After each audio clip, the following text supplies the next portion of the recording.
Yo, you gotta get ready for the new year, baby. We're gonna talk about what to expect for graphic designers and how the creative landscape is gonna change in 2024. Trend number 1, maximalism. This year, maximalism takes center stage, celebrating bright colors, embellishments, complicated patterns, and a symphony of visual complexity. In these designs, excess is not a deterrent.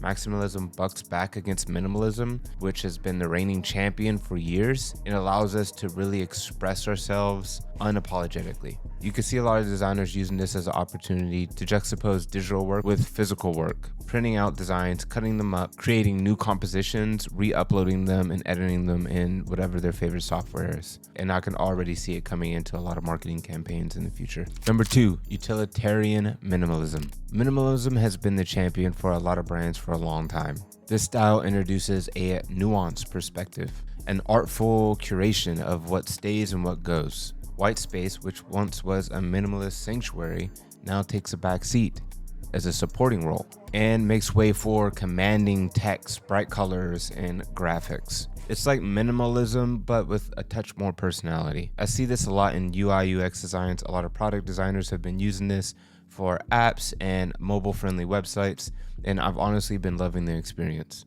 It is still that clean aesthetic of minimalist designs, but it's a little bit more fun and there's more to work with. It's a way for you to express yourself or your brand's personality a bit more without being so strict on how you're communicating through visual imagery. Trend number 3, Art Deco. Art Deco really just has a timeless design aesthetic. It's your Great Gatsby inspired look and feel. There's an elegance imbued throughout it, but there's a contemporary touch added to it now. Bold geometric shapes, symmetrical patterns, and a rich, colorful palette combines to create this captivating experience of elegance. It pays a homage to the early roaring 20s and has that little bit of sophistication you want.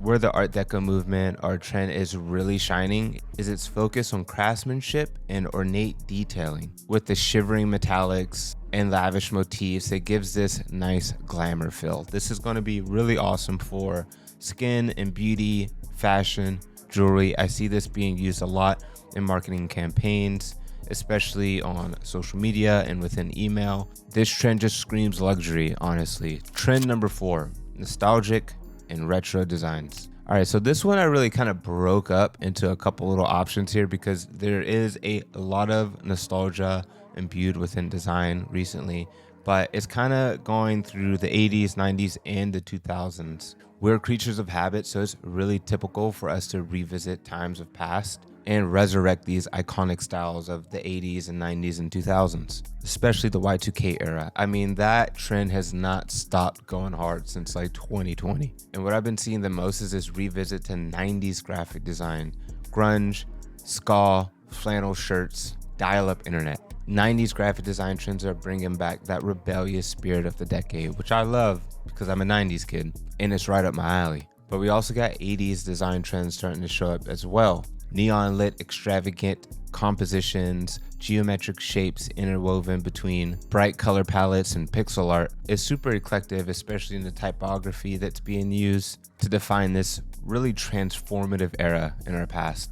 And finally, we got 2000s Y2K era staying at the top of the trending charts with this hardcore appearance of futurism, holographic, bright metallics, chrome text, sleek interfaces. Nostalgia graphic design will never stop being a thing. And like I said, I love it. I'm a 90s kid, so that's right up my alley. Y2K is really cool too.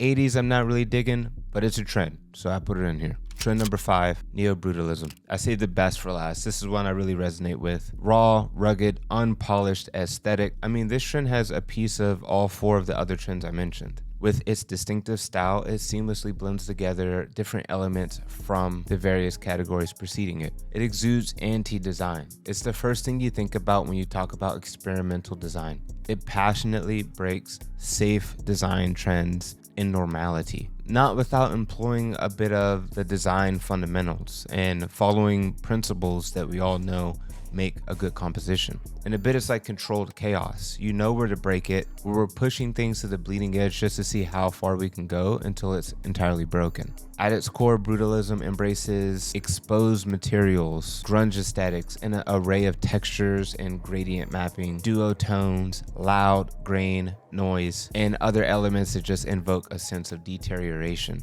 And the beauty of this style really lies within the hardcore overlapping of all these different things, as I feel like a lot of things in our day and age are presented to us under the facade of being perfect. This brutalism movement really feels authentic, real, and true, and it speaks to me the most out of all the other trends. There's going to be more trends developing over the year. One thing that I definitely see growing and coming onto the scene is sustainable design. You might ask yourself, what the hell is sustainable design? How can I use that as a graphic designer? But there's ways to go about printing methods, production, or even just communicating through colors, text, and textures to show sustainable environmental practices within your design. Anyways, that's my take on it. Let me know what you think in the comments. If you're new to the channel, thank you for watching this one all the way through, and I'll catch you next time.